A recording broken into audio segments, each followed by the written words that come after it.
welcome to this breakout session. I'm Bob Kushner. I'm one of the co-chairs of the program. And I'm joined by a team which I'll introduce to you in just a moment.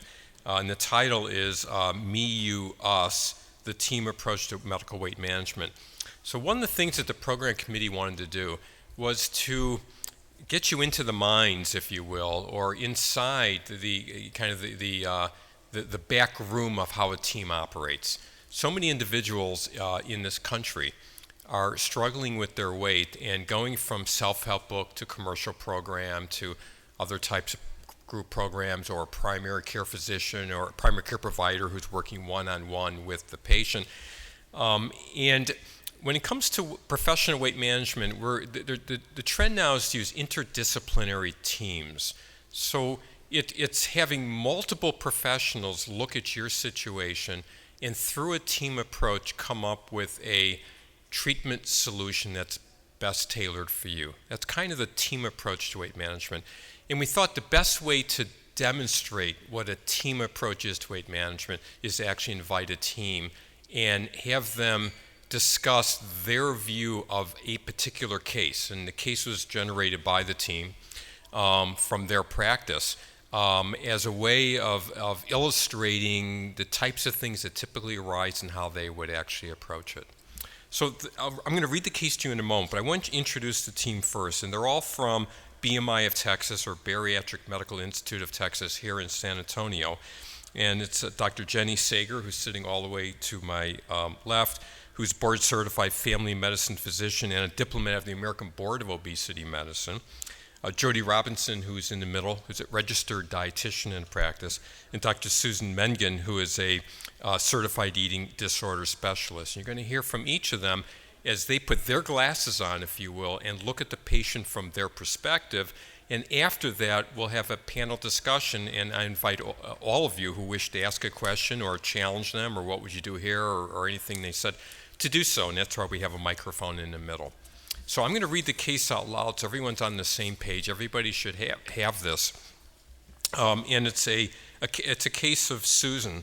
So Susan is a 46-year-old female who's been struggling with her weight for years and feels as though she's tried everything, including several commercial programs which utilize calorie reduction, point tracking, and/or meal replacements.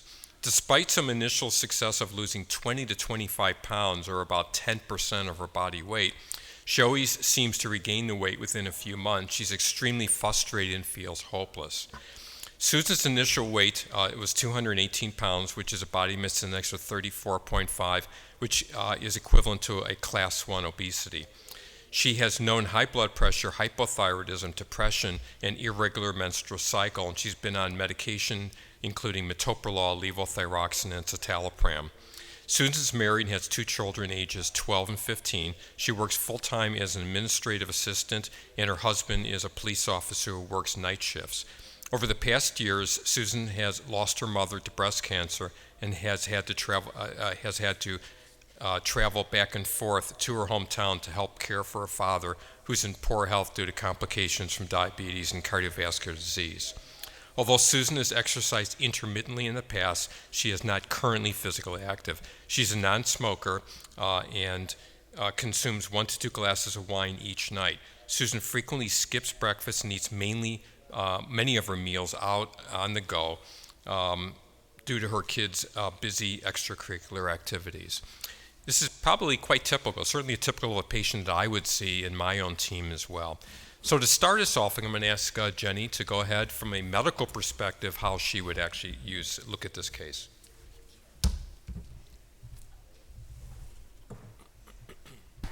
Can everyone hear me okay? A little nod. Thank you very much, Dr. Kushner, for that introduction and for going over the case for us today. So, welcome to San Antonio and the 4th annual Your Weight Matters National Convention. I hope you guys have really enjoyed the lectures, the demonstrations, the expo. I think it's a fantastic convention, and I'm so excited that the Obesity Action Coalition, who is celebrating its 10th year, has taken on this effort to put on such a comprehensive program for our community. All right. So before I get into the nuts and bolts of the actual presentation, I wanted to show a little cartoon. And for those of you who may not be able to read what it says in the quotes, there's a person standing there that says, "Doctor, I've been impaled." And the doctor is standing there and he says, "Well, maybe you'll feel better if you just lose some weight." Anyone here relate to that at all? That notion of kind of feeling a little bit maybe dismissed or blown off by whatever it is that you came to the doctor for to talk about that day. And sometimes the doctor just seems to be focused on if you would just, eat less and exercise more, you wouldn't have this problem. This would all go away. And we all know sitting here that it's much more complicated than that. So we're going to go through what the role of the physician is, including a comprehensive medical history, surgical history, social history, as well as physical exam and diagnostic testing. And we'll also talk about my role as the physician in terms of developing and overseeing a comprehensive approach to the treatment plan for the individual patient. So that can involve behavioral therapy, physical therapy, nutrition therapy, as well as pharmacotherapy when needed. Okay, so what does a typical weight management program look like? Or I shouldn't say program, what does typical weight management look like? And you see here in the middle what's probably we've all seen and heard lots of times, either ourselves or we've heard patients who come to us describe this notion of, again, eat less, exercise more. They're focused, solely on following a weight periodically. And if you watch closely, you may actually see quite a bit of this notion of the doctor not quite really knowing what to do with the patient who's sitting across from him or her, and sometimes taking responsibility for that and referring them on, and sometimes continually saying that same thing, eat less, exercise more, over and over again. So what should a comprehensive medical weight management program look like, ideally? And what we know now is that certainly there needs to be a component that is physician or medically supervised. And when I use the term physician here, I want you to know that I mean physician assistant or nurse practitioner, but essentially someone who is taking care of all the different medical components that we talked about and medication management if needed. So there's that, there's nutrition, there's physical activity, behavioral health, and pharmacotherapy when needed. And I must say that probably obvious to all of you, but not to everyone, that not all physicians are really equally trained to be able to provide these different aspects of care. And that's a flaw with our medical education system currently in terms of medical school training and residency training that I think there's many of us who are working behind the scenes to change. But you need to know that not all doctors understand how to address these factors in a comprehensive way.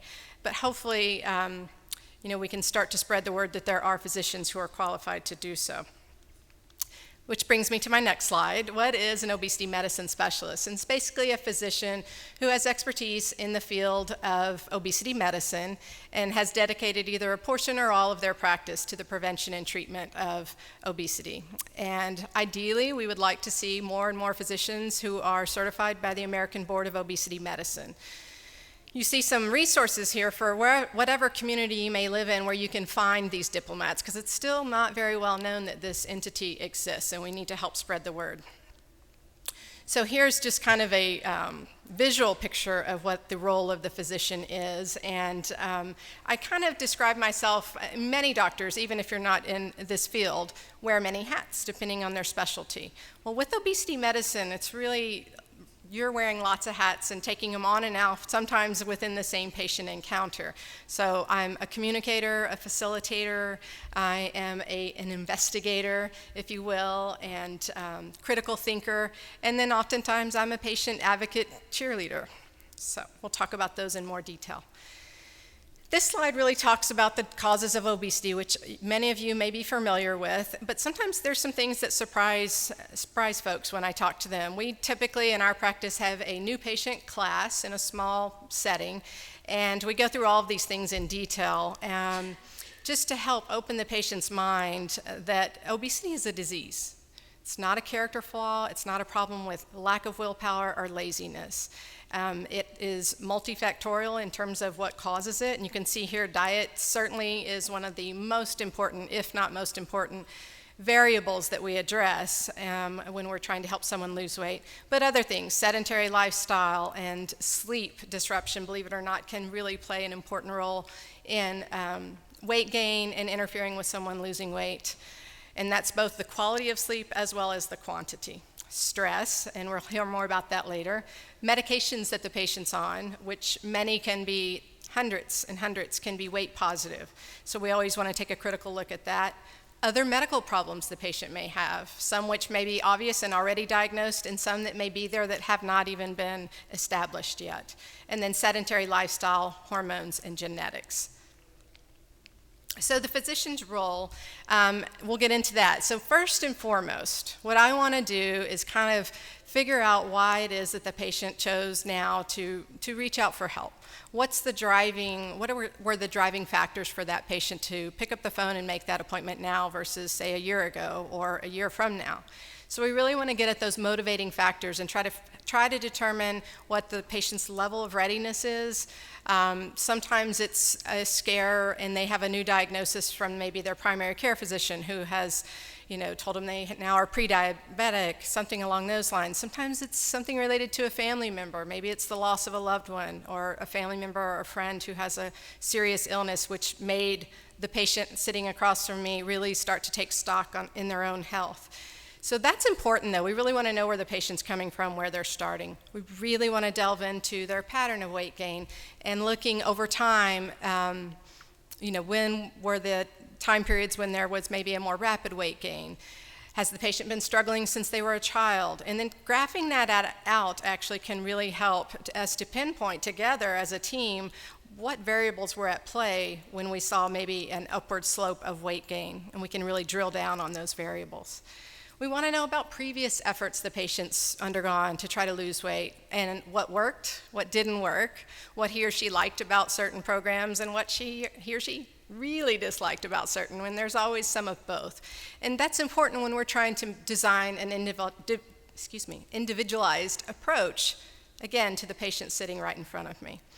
And then lastly, we want to know about the goals. Certainly patients come in, they want to feel better almost across the board. That's one of the number one things that I see, because we do ask patients to put their top 3 reasons why they want to lose weight. But a lot of times there are numbers involved. Patients want to get to a certain weight or take a certain amount of weight off or get down to wearing a certain size clothes again. And those questions are kind of important for me too. Number one, because we need to talk about what the typical medical weight loss program that's comprehensive can produce, which is, generally speaking, if it's a good evidence-based program, 1 to 3 pounds per week. And then talk about the time frame that the patient expects to accomplish that, and see if those things are realistic and practical. And it's certainly true that sometimes we have patients who have very, very lofty goals of, for instance, there's a reunion in 3 months and I want to take 100 pounds off. And certainly you don't want to completely, detract from those goals, but I think it's important to kind of start to break those goals down into manageable chunks, things that we can do, and to talk to the patient about what's realistic in terms of what we typically see across the board that's evidence-based, but also talk more than just the number on the scale. There are so many victories along this journey that are very much worthwhile celebrating, and so we try to also kind of make it more about just a number on the scale. Of course, we get in depth with medical history and surgical history. In relation to the case, so Susan had high blood pressure, depression, irregular menstrual cycle, and so what we want to know, and then thyroid disease. We want to know a little bit more. We just don't want a list. I want to know what medicines the patient's on, when were those levels, if they are associated with measurements like a thyroid stimulating hormone, when was that last done, was there a dosage adjustment? So those kinds of questions are really important. Not that we're going to take over management of those problems, but certainly we just want to work collaboratively with the other physicians to make sure that the care of those things are optimized. And in Susan's case, actually, her thyroid stimulating hormone was not optimized. And so that was definitely something that we could work together to improve. Patient feels better, metabolism is better, and we move forward. Depression is an interesting one. Not only because of course it can affect behaviors and things like that that can lead to weight gain or interfere with a weight loss program. So we want to delve deeper into what medication are you on. I really ask about, has there ever been any therapy or counseling related to depression? There's great evidence that shows that people who receive therapy in combination with medications are going to be much more successful than patients who take medications alone, which is what we commonly see in primary care. So that sounds eerily similar to what we see with obesity sometimes, with some physicians only offering the medications and not doing the intensive behavioral therapy component. It's best done together. And then the other big red flag that would come up for me as the physician is her mention of the irregular menstrual cycle.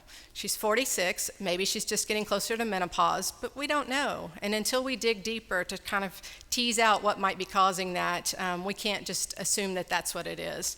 We know that that can be associated with hormonal imbalances and insulin resistance. Most of you have heard by now, insulin resistance is the driver of many of the diseases that are associated with obesity. So if the patient has not been appropriately screened for that, we need to do that, of course. And checking a fasting blood sugar once a year and telling the patient they're okay because it's normal is absolutely not enough to rest assured that they're far away from diabetes and insulin resistance. We've got to dig deeper. And then, of course, we're going to look in depth at the medications. As I said, there's hundreds that can be weight positive.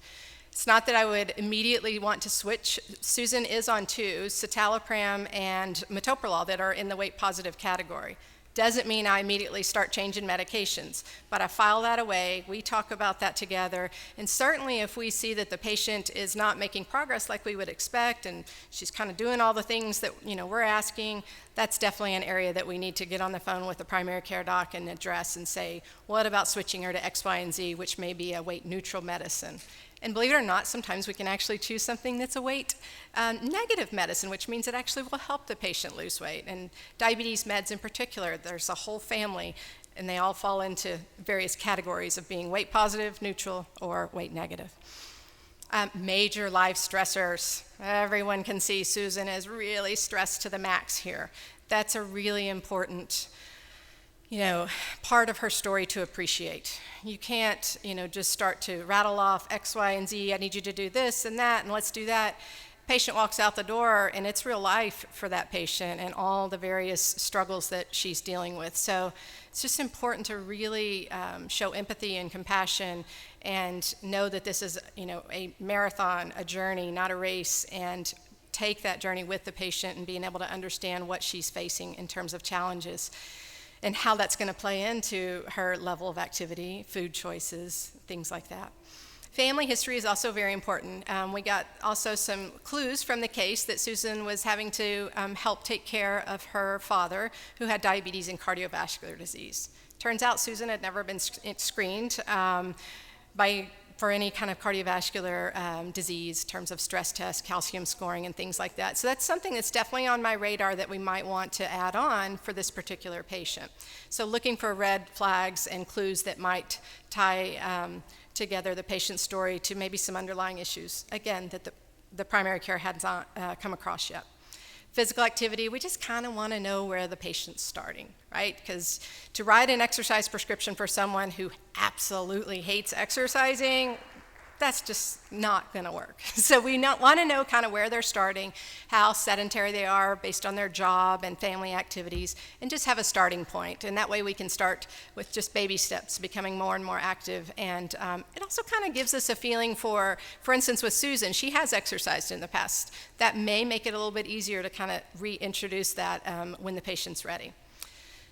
Next one, alcohol consumption. This is an important one for many reasons. So not just the obvious, alcohol can often come with excess calories, empty calories, but also anytime that you have alcohol in your system, it really becomes the preferred fuel source. And so you may be doing a great job with your nutrition changes and things like that. And when you have alcohol in your system, your body is going to sort of divert away from burning fat and focus on the metabolism of the alcohol. So we always ask, how often are you consuming alcohol, in what quantity, and then what kind? It's not that you have to abstain from alcohol to lose weight and be healthy, but we need to know these variables and how often that's at play, and certainly we're always looking for, at-risk kind of drinking patterns and just making sure that that patient's not using alcohol as a coping mechanism, because of all the stressors she's dealing with.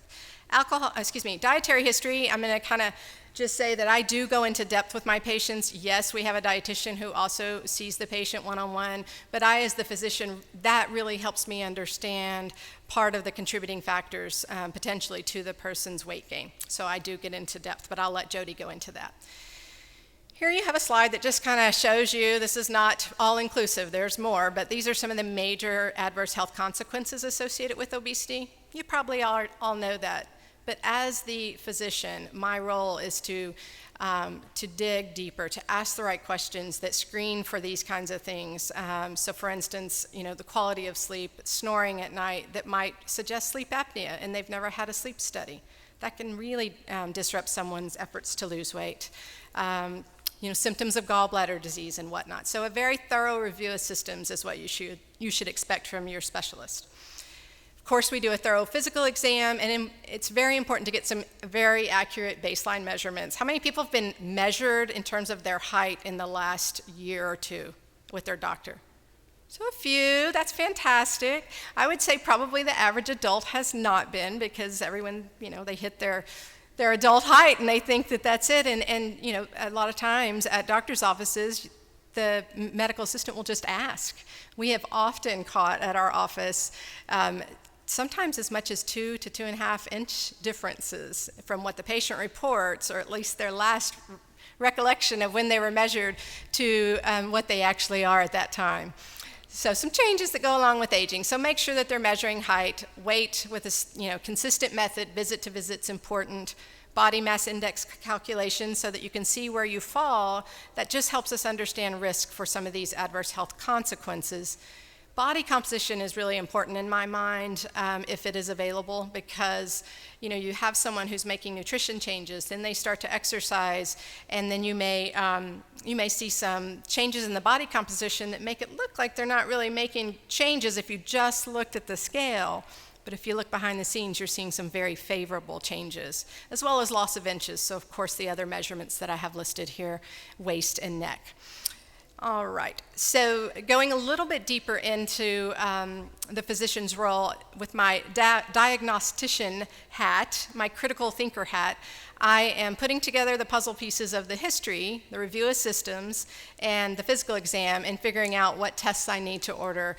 And I think across the board, if you look at the first set of labs that are listed, most obesity medicine specialists would agree that these are the basic things that absolutely should be done. And you've got some basic general labs. And then that last set really hones in on some labs and diagnostic tests that you may want to add on for a particular patient, depending on what you're finding during the exam and the history. So again, I said it already, but it's so much more than just a number on the scale, right? It's about improving the overall health of the patient, the quality of life. That is so important. And then, of course, improving body weight and body composition. So I'm going to wrap up here with my last couple of slides that really focus on two hats in particular that I think are really important ones and really can be game changers sometimes.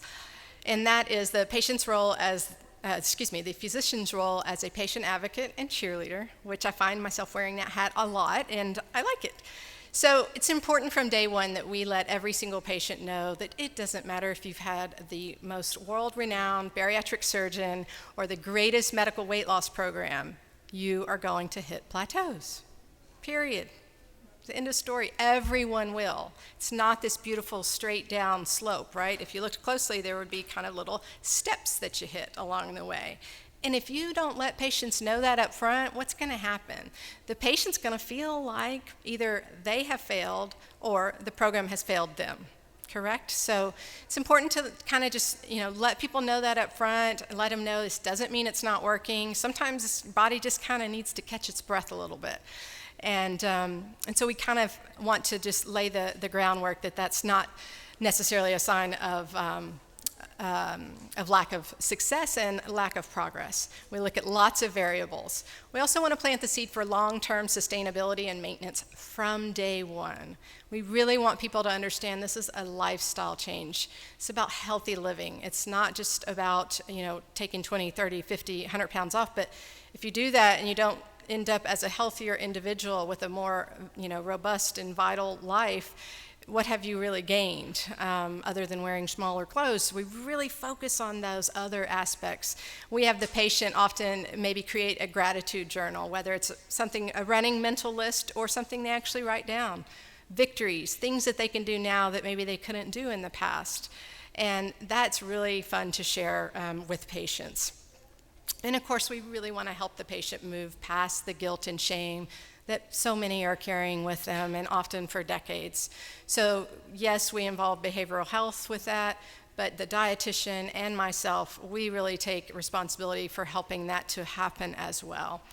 And then lastly, we need to provide multiple avenues of support. If you think that you're only going to help a patient be successful by seeing them once a month and not doing check-ins in different ways in between there, you may be kidding yourself. Patients need a lot of support, and in all different kinds of ways: social media, phone calls, emails, newsletters, blogs, and we really try to provide that, so you want to ask for that from your physician.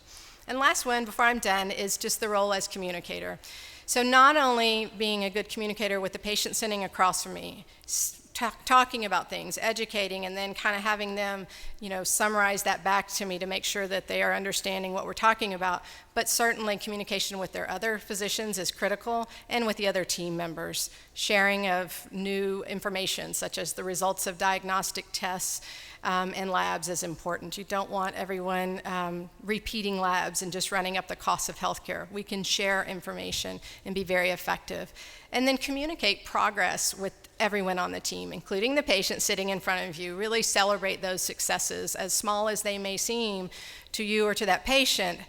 Every single success is a celebration at our office. So, and then lastly, just making lists, actually putting it on paper. We print out a kind of graph, if you will, and a summary table of the progress with all those measurements that I talked about initially. But I use that as sort of the task list in terms of action items that we want to focus on. And we develop those together as a team, the patient and I, in terms of what's realistic, in terms of being able to incorporate change between now and the next visit. And that seems to be very effective. So with that, I'm going to turn it over to our lead dietitian at BMI of Texas, Jody Robeson. Thanks so much for giving me the opportunity to talk to you.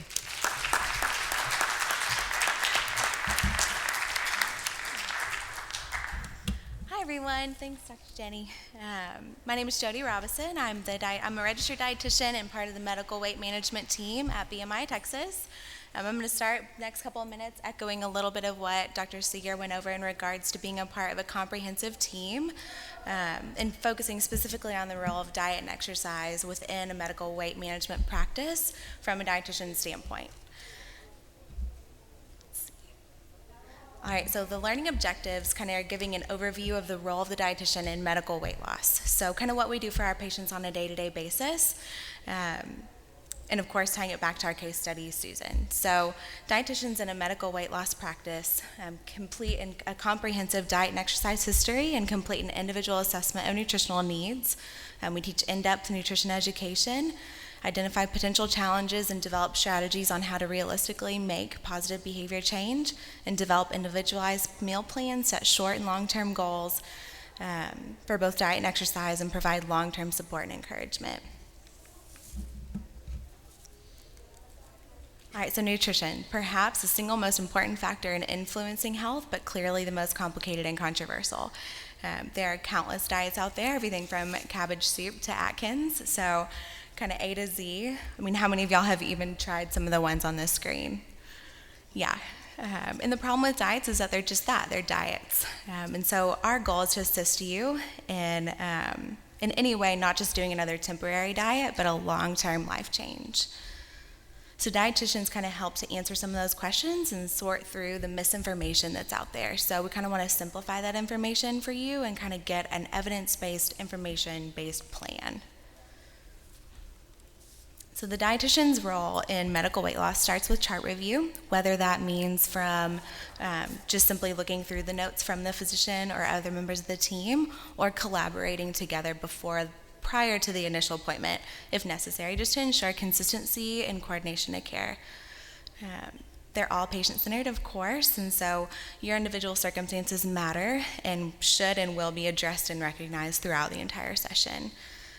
Nutrition education and counseling is kind of helping sort fact from fiction. Individualized plans, so understanding the underlying issues of food is kind of a crucial part of long-term success.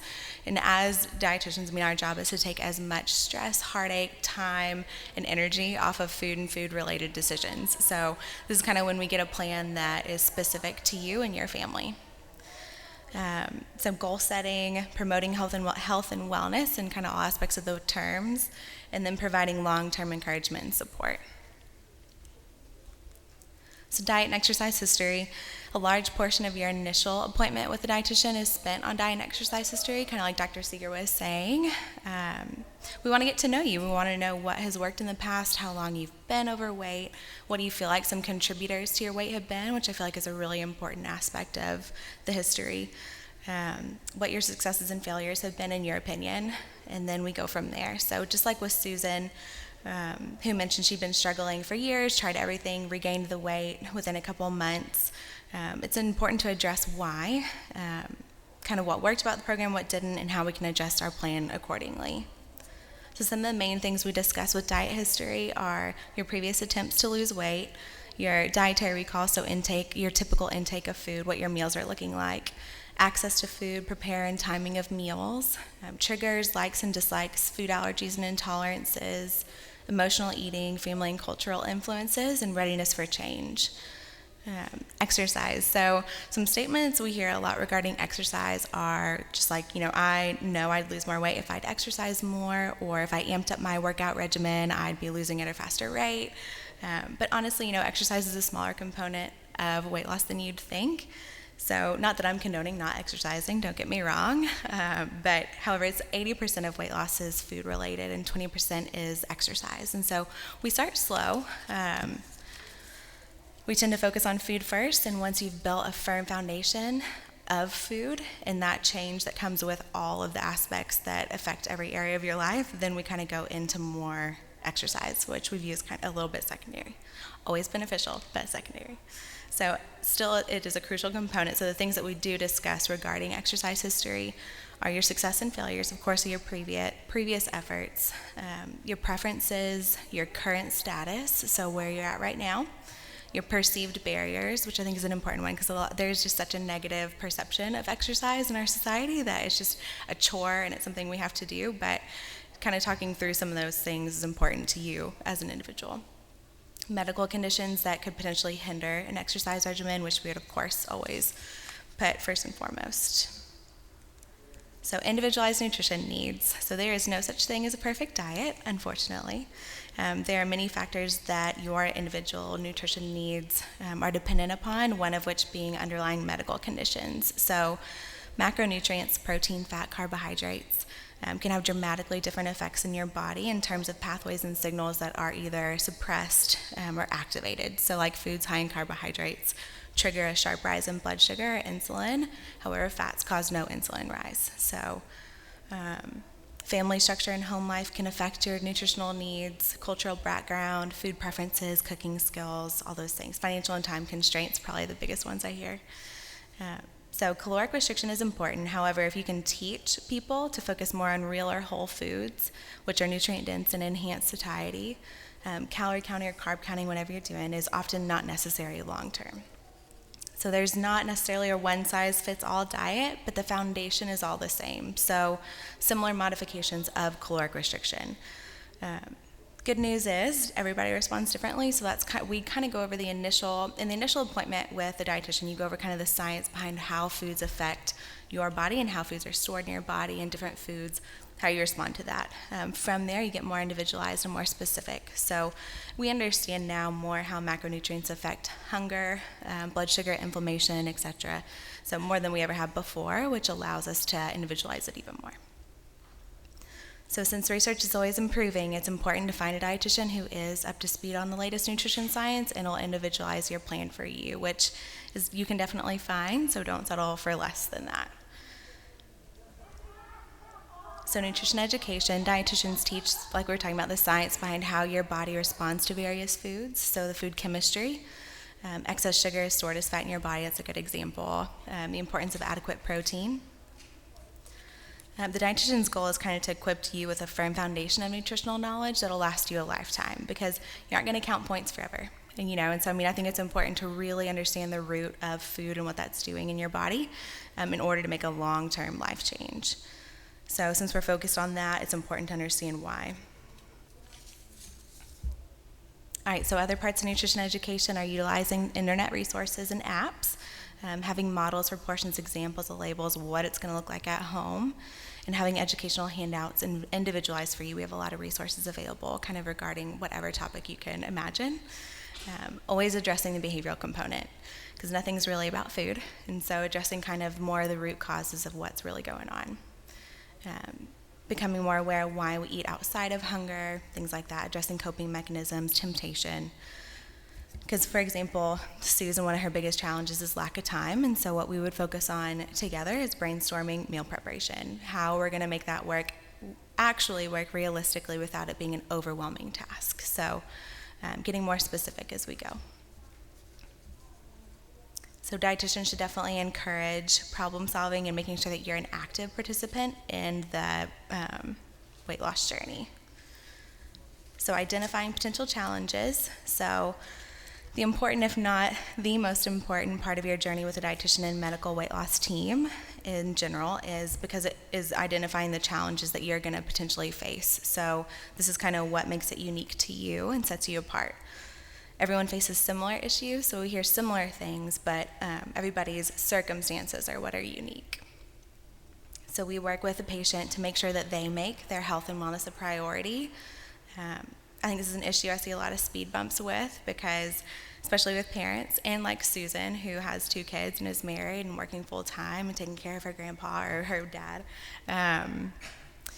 if you aren't taking care of you, it's hard to adequately take care of somebody else. So caregivers, people that aren't making themselves a priority. So our goal is to make you a priority and to make sure that you are empowered to make you as good and as healthy as we can get you.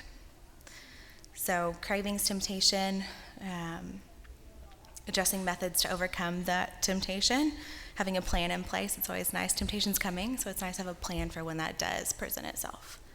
Barriers that interfere with consistency. So to me, that would be the red flag that of alcohol use. So the daily alcohol consumption. She lost her mother recently, so could there be a form of depression? And granted, I wouldn't go outside of my scope, so this is when I would refer to Dr. Mengden or Dr. Seger and kind of work through kind of a plan of what we need to do.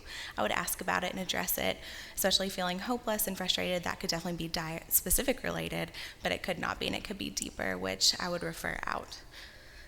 Schedule, lack of time, cultural, family food preferences, eating out or on the go often. Another one I see a lot is food allergies or intolerances. Is one I'm seeing a lot right now. So positive behavior change. So like we've said, it is all about a life change, but with that comes changing your thoughts, perceptions, and attitude about what's going on. So shifting your attention away from the negative past failures and focusing on positive goals in the future. If you change the way you look at things, the things you look at change. It's one of my favorite quotes. And then kind of like the picture, it's all about choosing. So you kind of choose what side of the bus you sit on. And so it's all about choosing joy, and it's a choice to do that. So focusing on the positive. And as dietitians, it's our job to encourage and empower that this is going to be okay. It's not impossible. It's something we can do, and we can get a plan kind of together. So positive thoughts, positive life, all about waking up with a grateful heart, and kind of the affirmations that go along with that, because the more you tell yourself, the easier it gets. So our job is just to encourage and empower. The importance of a healthy environment, that applies to a lot of aspects, but mainly just cleaning out your kitchen, get rid of all the temptation, all those triggers that could get you. Work is probably one of the main places I hear of the biggest source of temptation. People are bringing treats all the time. It's my coworker's birthday. We're celebrating this, celebrating that, celebrating everything. And so work is a huge source of temptation. So we talk about plans that we can that a practical application actually can put in place of how we're going to handle that. A lot of it is taking your own food to work. And then support structure. Support is so important, and it is nice and necessary to have a coach, someone on your team, someone who supports your decision for a healthy lifestyle change, and can be an extra set of eyes on you. I think that's really important, to have someone close to you who can keep you accountable. And if you don't have that in your life, I mean, that's kind of another benefit of being in a medical weight loss practice, is that we can be that for you. Granted, I can't be there all the time, but I can be a source of support and of constant encouragement and be there as much as we can. We're some of your biggest cheerleaders, so we want to see this for you. And so if you don't have that at home, I mean, we definitely have a place in that as well. We definitely always encourage the whole family to get involved. It affects the whole family dynamic when you make a big change like this, so whole family, more the merrier. Frequent contact has proven to improve patient success, so we're definitely always accessible, email, phone, whatever you need. And then weekly goals, so kind of help sustain the positive behavior change when you have goals in place that are kind of keeping you consistent, which is a segue into goal setting. So during your appointment with your dietitian, she'll either help set or help guide you in setting goals that are short, which are both short and long term. An acronym we use a lot is SMART goals, which stands for specific, measurable, achievable, or attainable, realistic, and timely, just making sure that you're kind of on track with goal setting. They're important to kind of keep your head in the game, to kind of keep you on track, keep you focused, and motivate you to continue. So setting goals kind of allows you to keep going on a daily basis. So a goal without a plan is just a wish. So I'm a big planner and a big fan of planning. So our next and last step would be planning, getting a plan in place that's practical and realistic. So meal planning is a big part of it. So this may mean planning for your family, not just the patient. So I mean, if you have different circumstances at home that are lending difficult, then we can work through all those aspects. Considering food preferences, schedule, going back to the history and kind of what you prefer. Knowledge needs to be practical and realistic, like we were saying. So in our practice, I don't necessarily start with meal planning. It's something that we can talk about down the line, but as a dietitian, my goal would be to teach you how to do that and how to work through it and kind of show you how you can do that on a daily basis to where that will last you a long term, not just necessarily a strict diet that you can follow right now. Kind of like the quote, you give a man a fish and he eats one meal. If you teach a man to fish, he eats for a lifetime. So just kind of that thought process of we need to encourage doing it forever. So food journaling, just like setting goals, kind of keeps your head in the game daily. There's several options for that depending on your personal preference. So I mean, I'm kind of old school in how writing it down is always extremely effective. But of course, there's online tracking apps, all sorts of things that you can do. Whatever you will do is what we'll do. Whatever seems easiest to you is what we're going to do for food journaling. So education is unique to the individual, and that gets more unique as we go. So the initial session is just kind of laying the foundation, and then from there, the more we get to know each other, it gets more and more specific. Exercise, where we start with that, again, it's based on your preference. So, I mean, if you hate it, we're going to start with walking 5 minutes once a week. So, I mean, it definitely depends. Or if you love it, more the merrier. So we'll increase movement throughout the day. That'll be one of our initial goals. Using a pedometer, that can definitely help if you're a numbers person and like to see your progress. Start with a walking program. Strengthening and resisting is just as important as aerobic activity. And then referring to a personal trainer who I would consider another member of our team, because, outside of my scope of what I do, I would definitely refer out to get you on a solid plan that works for you and work on your target areas. So long-term support, like we were saying, support's really important in whatever form you get it from. So social media is a big one. I know that a lot of practices, us included, we have Facebook, Pinterest, Instagram, all sorts of social media stuff that you can use. Support groups, whether that's live or on the internet. Ongoing efforts to educate, so books, blogs, resources, kind of getting you as knowledgeable and building the firmest foundation of nutritional knowledge we can, which would be documentaries, things like that. Product recommendations, so different supplements and what will work best for you. And then accessibility, so like we were saying, email, phone calls, social media, anything like that you need. Support's a crucial component. And so with that, I will turn it over to Dr. Mengden. So thank you.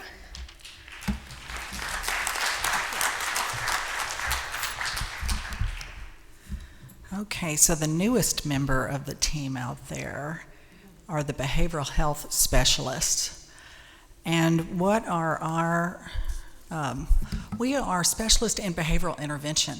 And so especially if you work with an eating disorder specialist such as myself, we have been trained in eating behaviors, and we are used to working in multidisciplinary treatment teams. So we really fit right into this practice to work in a multidisciplinary way, asking the same questions. You're going to see that we address the same behaviors, but we come at it in a little bit different way, and we take our expertise in our own areas, and then we really focus on that. So that's how we really work together. Behavioral health clinicians know the 5 stages of behavioral change. We have developed the assessments looking at emotions, cognitions, and behaviors, and we have treatment approaches that I'm going to go through. So first I'm going to talk about what the behavioral health clinician offers to the team and how we work together, and then I'm going to go over how it applies to the case of Susan. And then I want to show you some of the forms that we use, because people always like to see that, and certainly we have a booth here, Eating Recovery Center. We can get y'all some forms if you'd like to see that for documentation. Okay, so behavioral therapy basically has been around since the 50s.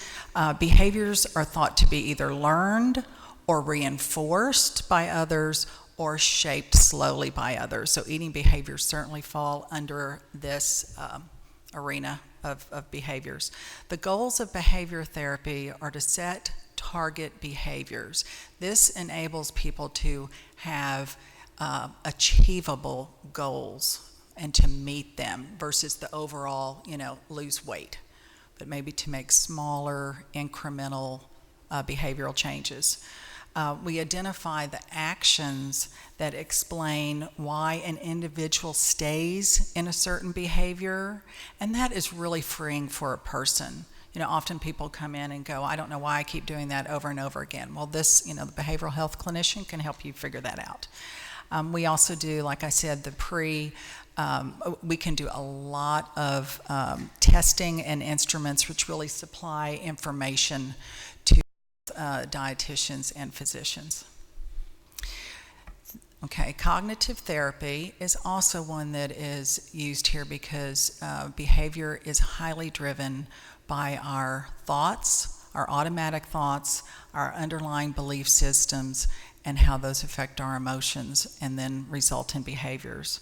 So we look at helping someone become aware of what they're thinking. And this may sound kind of, well, of course I know what I'm thinking, but actually people don't really know what they're thinking until they stop and learn, oh gee, I really do have that underlying belief system that I'm a caretaker one, and that's much more important than me taking care of myself, or that my children come first and I have to be at every single thing and I can't take time to cook a meal for myself. So it's those kind of underlying thoughts that we really go after.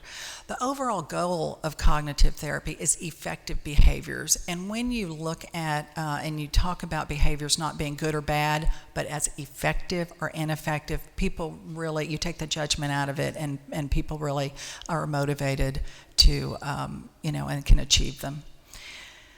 The methods for imparting these kind of therapies are not the type of therapy where you go into a clinician's office or we come into your practice and, we sit there and nod our heads and listen to someone. We do listen, but we actually teach a lot as well. Cognitive behavioral therapy is a lot of instruction and teaching because we're trying to teach people how to change behaviors.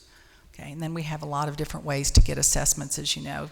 There's self-record, self-monitoring, ones that we really, we've already talked about. So now I'm going to look at the emotions generally that are that interfere with weight management. Depression, I think everyone all day long has talked about depression being the number one emotion that interferes. These are all negative emotions as you look at them. Depression causes people to be sedentary, to be isolated. This is where you aren't enthusiastic about too much of anything, so you are withdrawn, hopeless.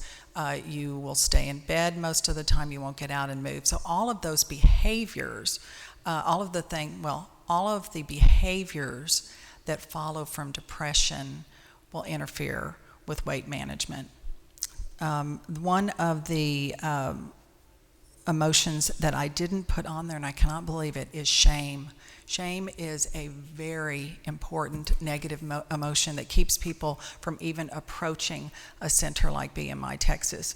So people will feel bad about themselves, have disgust for their bodies, and then they become lonely, depressed, avoidant. And look at the personality traits that research shows are primarily in the population of people that overeat, binge eat, or emotionally eat, traits of depression, borderline personality dependent, or avoidant. Thoughts that interfere with weight management success.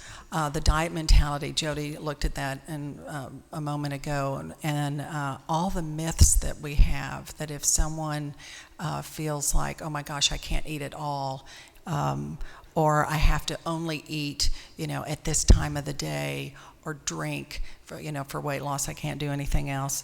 The thoughts here, the negative belief system, I'll never be successful, I'll never lose weight, Of course, I'll always put it back in. Negative self-esteem, feeling really poorly about yourself, and how that interferes with you having the ability to, hey, I'm going to get out of the house today and go do something for myself because I can deserve that. Body image thoughts lead to avoidance. It's really hard to get out in public or to exercise and move your body if you feel negative about it and have disgust.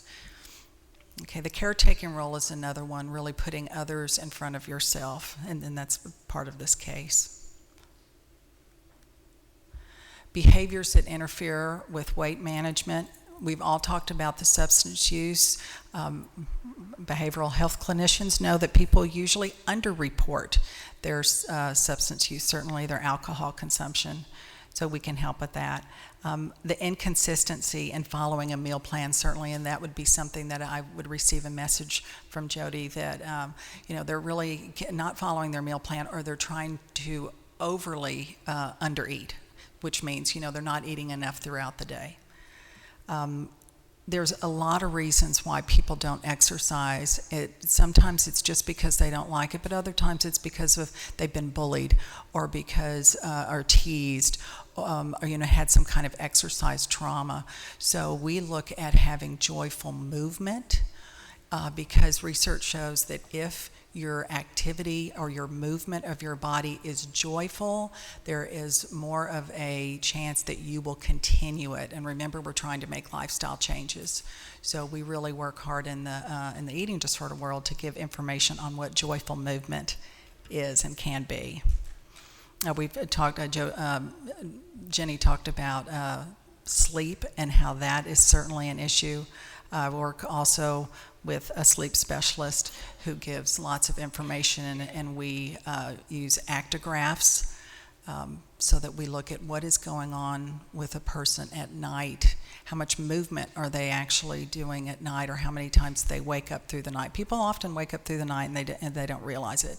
Chronic stress, as was discussed in the previous workshop, is defined as the reaction that we have to change. So chronic stress means you're having constant change, a lot of change in your life over a significant period of time. That creates a lot of cortisol released, and people don't respond so well to chronic stress. And then they usually don't take care of themselves either. So we look at that. That goes along with the lack of self-care. So a lot of the behaviors that are a result of the thoughts that someone has and the emotions that are derived are things that we can help with, the behavioral health clinician. So we can do assessments as well, and I just wanted to put some out there that you can see. There are behavioral assessments that get at the specifics so that we can give specific information and develop treatment plans and goals. Treatment looks like this. CBT and DBT are the two evidence-based treatments for eating behaviors. that have the highest rates of behavior change and success. So you want to, work with someone who knows those two types of treatment. Basically, for DBT skills training, you are learning alternative coping behaviors. For CBT, you are becoming aware of your behaviors. And you will then learn mindfulness, because mindfulness, I'm going to show you a wise mind form in just a minute. Mindfulness means that you are aware of what your thoughts, emotions, and behaviors are so that you can make a change. You can make decisions. Meditation is so important for stress and for the health of our bodies and for sleep. CBT eating exposures are groups or meal structure documentation so that someone will start to eat breakfast, lunch, and dinner and not just skip the first two meals. Often we will say things like, I'll talk about the meal change when I talk about the 5 stages of change and how to get someone to eat throughout the day. Movement exposures for CBT is documenting what you feel like before you engage in, say, swimming or walking your dog, something that's pleasurable for you, or walking in the mall, or sometimes it's, shopping or just, being with friends and moving your body. So we'll document what you feel like before, during, and after, and then really look at those emotions that cause you to stop the movement or to not engage in it.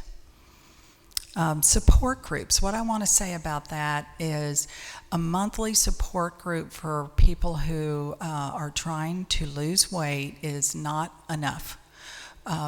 Really creating a behavioral change in your life is difficult to do on a weekly basis when you only have appointments once a week.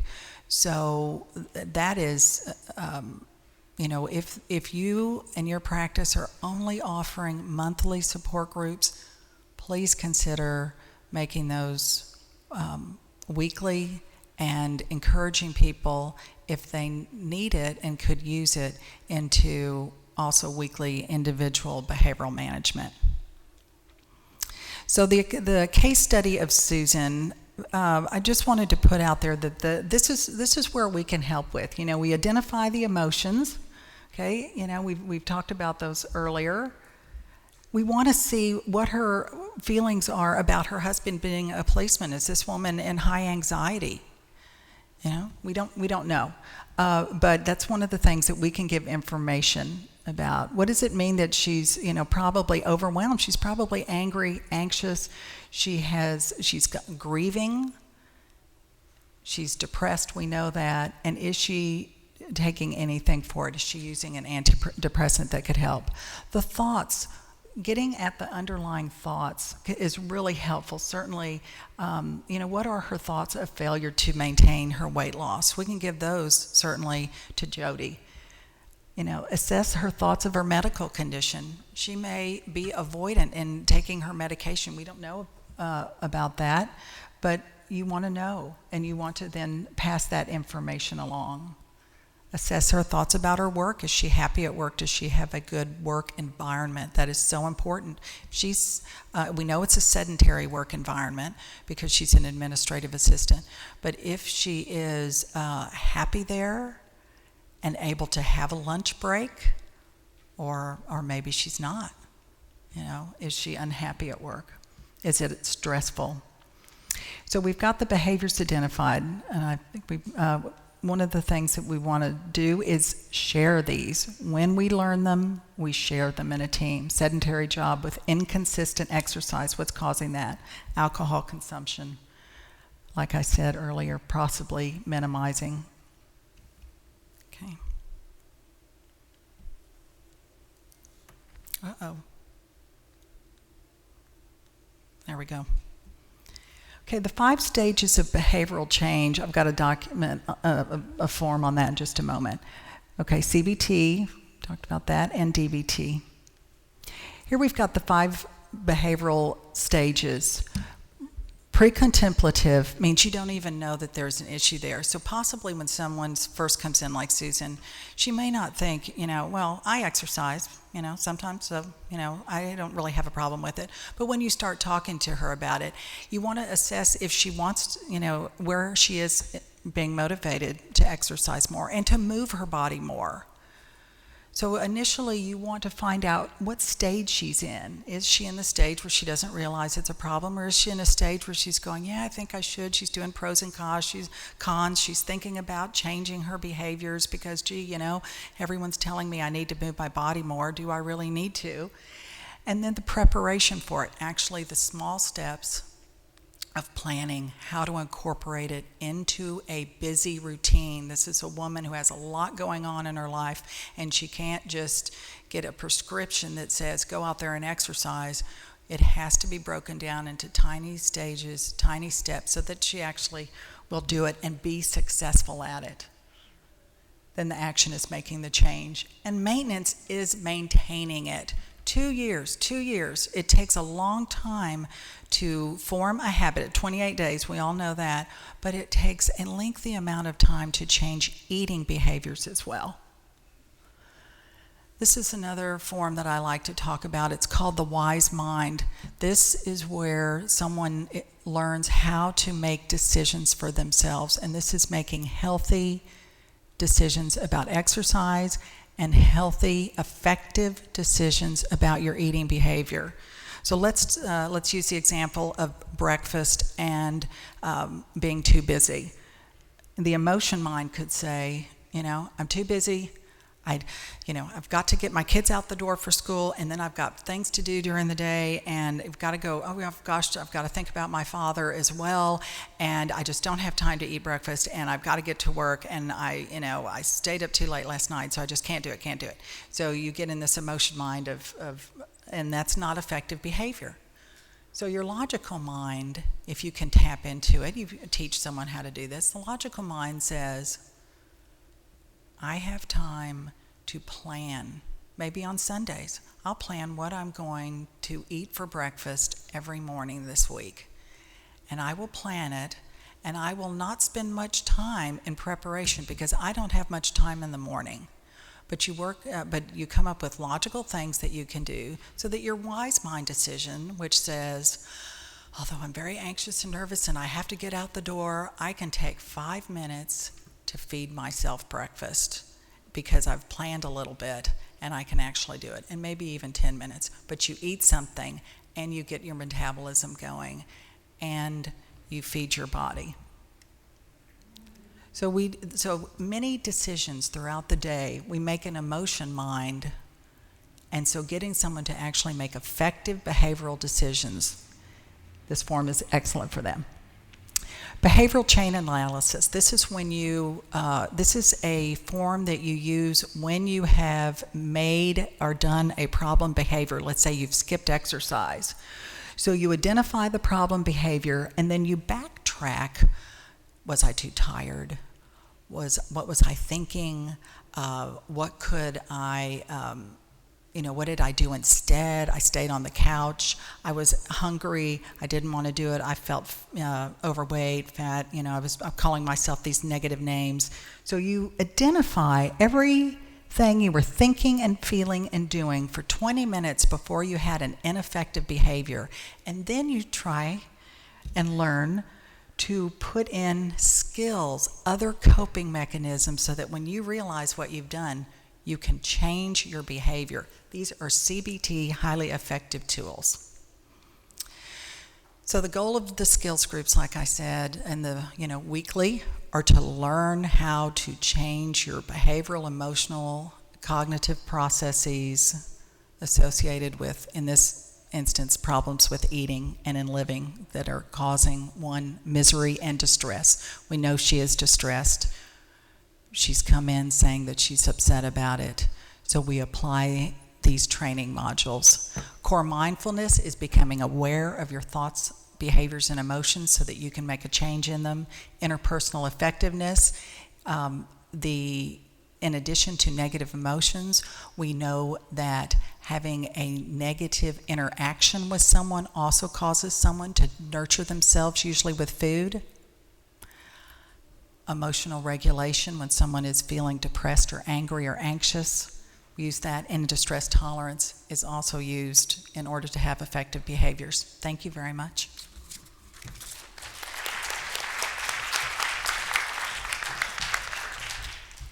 Thank you, Team BMI. I'm going to encourage all of you who have a question to use the microphone at the front. That would be great. I'll go ahead and start off though while you guys formulate some of your questions. So I think it's very clear to me, and probably all of everyone, that you guys really do a very comprehensive approach. But I'm also struck with potentially how complex it can be to have someone work on their weight. I'm listening to this and go, how much time does someone have to work on all these things? Now, part of it is because you each went into detail. So I'm going to challenge each of you, because you've seen many patients, patterns emerge, there's some repetition in what you do, and so on. I'm going to challenge each of you, maybe the top 3 issues that you really routinely address, to kind of boil it down to, if I had, what's my 2-minute drill with somebody? What are the key issues that I commonly talk about with my patients? If they do these 3 or 5 things, they're really going to be kind of off to a good start. Jenny, you want to go first? Sure, I'll go first. I think it has to be nutrition. Even though we have a dietitian, I'm still talking about nutrition every day. Physical activity, stress management. I think those are the 3 areas that I hit the best. And with every single patient. There may be other things, medications and whatnot, but those 3, every single visit, we talk about that. Good. Get support, nutrition, and look at your underlying emotions that interfere with you following the prescriptions from a physician and a dietitian.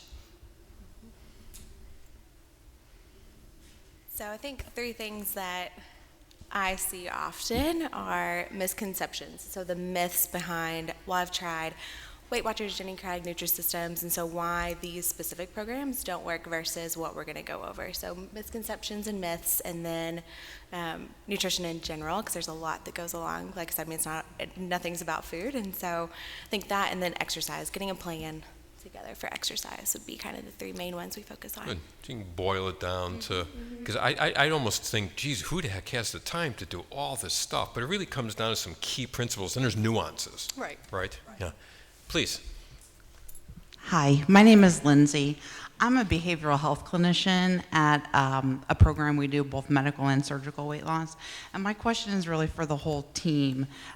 You mentioned the weekly groups, weekly visits, and that it's really about support and being seen more frequently.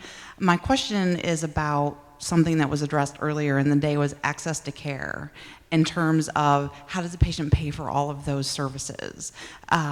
Because we're finding a lot of insurance companies that are denying certain parts of the team, and so the patient is only able to afford the medical and maybe not the dietitian or the behavioral health clinician, and so they're missing out on that component.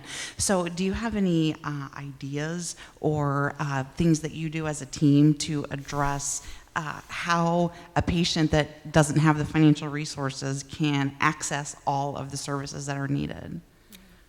Do you want to go first? I can, yeah, either way. Because BMI Texas is definitely medical and surgical, so we do both. And me and the other dietitian in our practice, we run our support groups, and we only do monthly right now. So I mean, we haven't been able to figure out how to do more than that, and it's free.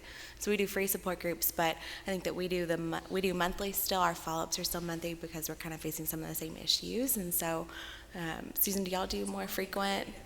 Yeah, that's what I was going to say. So we're trying to be very creative with support groups that don't cost anything, or with using the secondary diagnosis of depression or anxiety, where insurance does cover mental health benefits. So we use those. Also, there are students and internships, if you're associated with a hospital, where interns can provide very low cost wonderful support groups.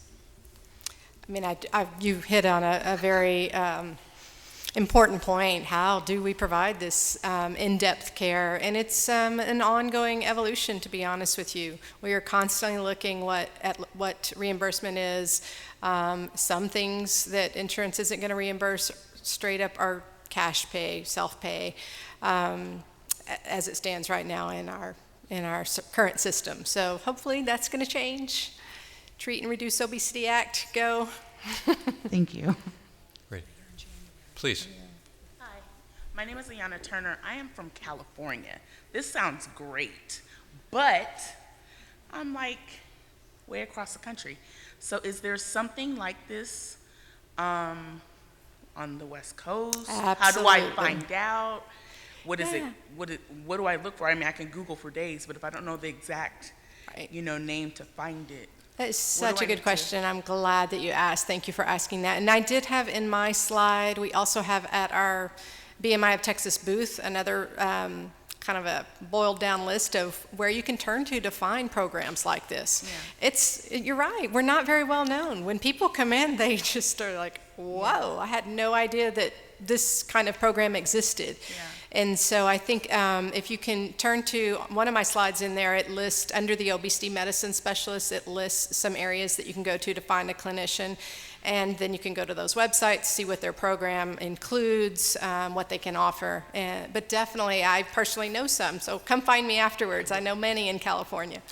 So that is actually what we're trying to do in developing a workforce of obesity medicine physicians and practitioners so that we can populate champions throughout the country. So you could identify obesity medicine, and if you find obesity medicine specialists, it's probably common that they work within a team approach. So you could do that by going to abom.org, that's on Jenny's list. Going to the Obesity Society website, there's a list of professionals, American Society of Bariatric Physician, Bariatric Physician, soon the American, the Obesity Medicine Association. So societies actually populate a lot of these referrals to try to find out local people in your local area. Yeah, please. And across the country also, the eating disorder field is working with obesity medicine physicians in our facilities. And so like the Eating Recovery Center of San Antonio, there are eating recovery centers all over the country that have obesity medicine physicians, and we work together with also and collaborate with obesity medicine clinics in our specific cities, and there are some in California. Hi, I'm Susan. I'm from Colorado. And a comment was made earlier about, in terms of exercise, that weight loss, 80% eating and 20% exercise. But as we lose weight, our bone density changes, our balance changes. And isn't it really more than 20%? Exercise is so important because of balance and building up the bone density and working with both resistance training and cardio. So really, isn't it more important than what you're giving it? Important to start with a trainer even before you have Such surgery? a very, very excellent question.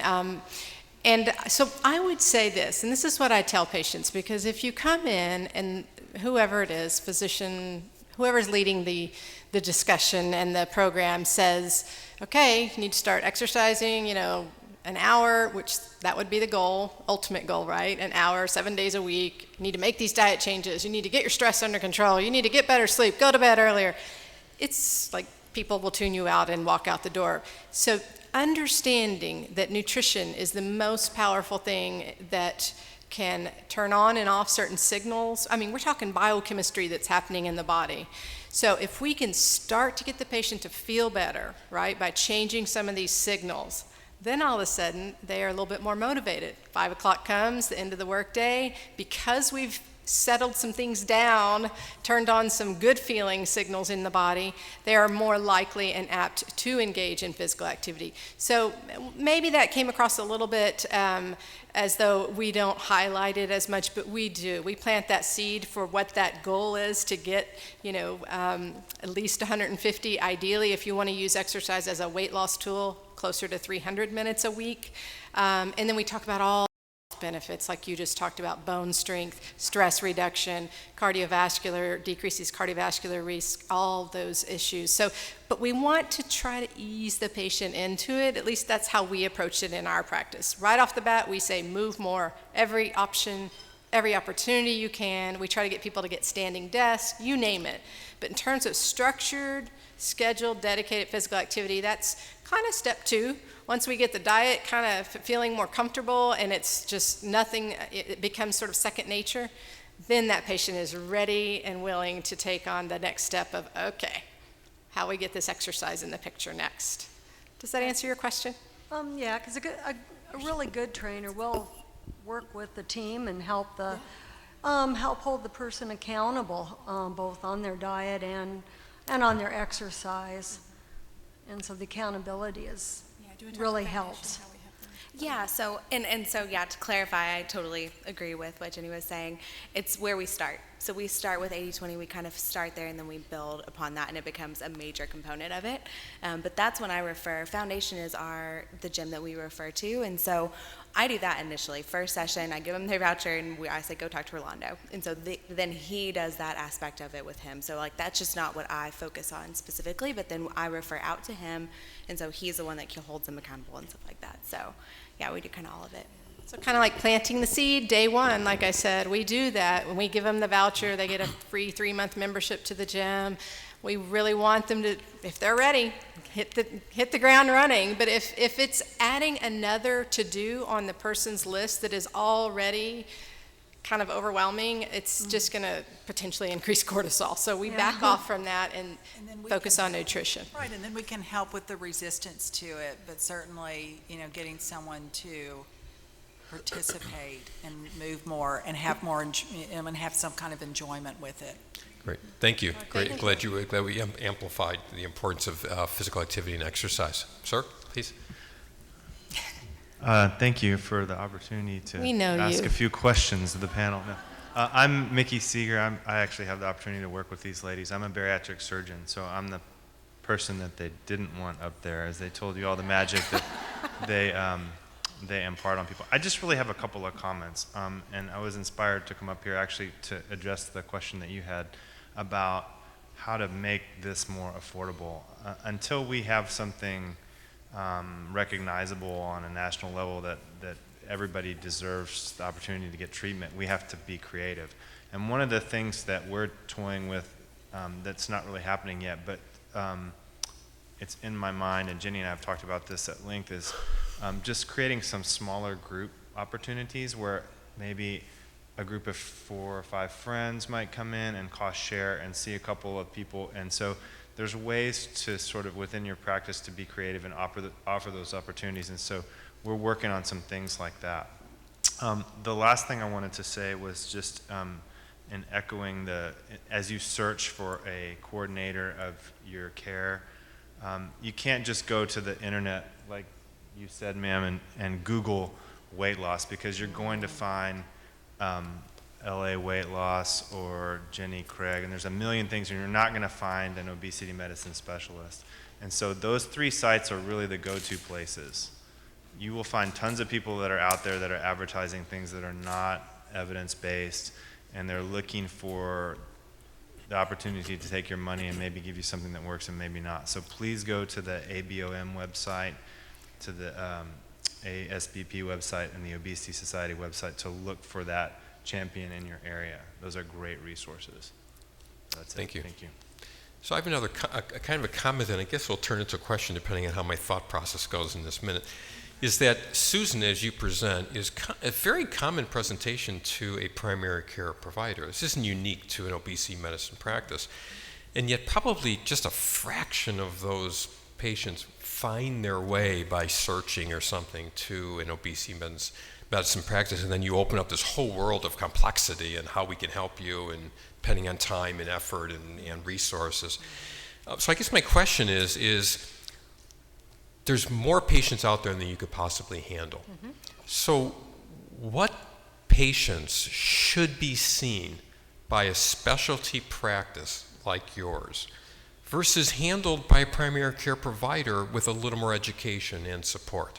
So what are the patients that should be seeing you? And I won't accept the answer anyone who's overweight who wants to lose weight, because that's everybody. So ideally, we want every single physician. I don't care if it's a pulmonologist, radiologist. Every physician should have the training to be able to appropriately address obesity in whatever way that they might be able to in their practice. Radiology may be a little bit of a stretch, but it affects every single organ system in our body, right? From head to toe and all in between. So every physician, nobody should be off the hook. We all need to be well versed in the causes and the treatments available. So that is definitely a flaw in our system and one that we need to change. So until that changes, I mean, I am absolutely fine, and I give talks frequently in the community amongst just, community members, but also amongst other physicians, and try to convey to them and give them an overview of here's what you can do in your practice to incorporate some of these things. You do not have to become an obesity medicine to effectively treat obesity, but you do have to get the training and the education. And so I really think that in terms of which patients should come and which shouldn't, I think if you're getting appropriate care from your primary care physician, that's great, you're making progress. But if you are there and you're asking for help and you are not getting, specific recommendations and education and guidance and follow-up, which is really tough to do. I mean, I definitely have been in those shoes. I was the busy primary care physician before I made this change. And when you're addressing high blood pressure and diabetes, immunizations, annual exams, all that stuff, refills, referrals, who has time to talk about all these things that we just discussed? So I don't fault primary care physicians for not being able to address it. I fault our system for not educating physicians how to better incorporate it into their practice. So I really say if you're not getting the help, you need to find an obesity medicine specialist. Someone talked to me yesterday and said they had to drive to another city that was within a couple of hours from where they live. And wouldn't we do that for cancer? If we didn't have a specialist that could take care of a cancer in our city, we would travel miles for that. And I really do feel like obesity medicine specialists is where we need to look if we're not getting that help from primary care. And I think you probably all know this, and we're going to conclude now. I think you already know this, but I'll mention one more time, is the Obesity Action Coalition has developed this Your Weight Matters campaign, which is all about having individuals fill out a form of what questions should they be asking their doctor or healthcare provider. What information should they bring with them in order to engage and broach that conversation? On the medical side, we have an initiative called Treat Obesity Seriously, which we're trying to educate physicians. So hopefully we're going to come in the middle until that time emerges, right, where all doctors are actually providing that kind of care. So I want to thank all of you again for coming.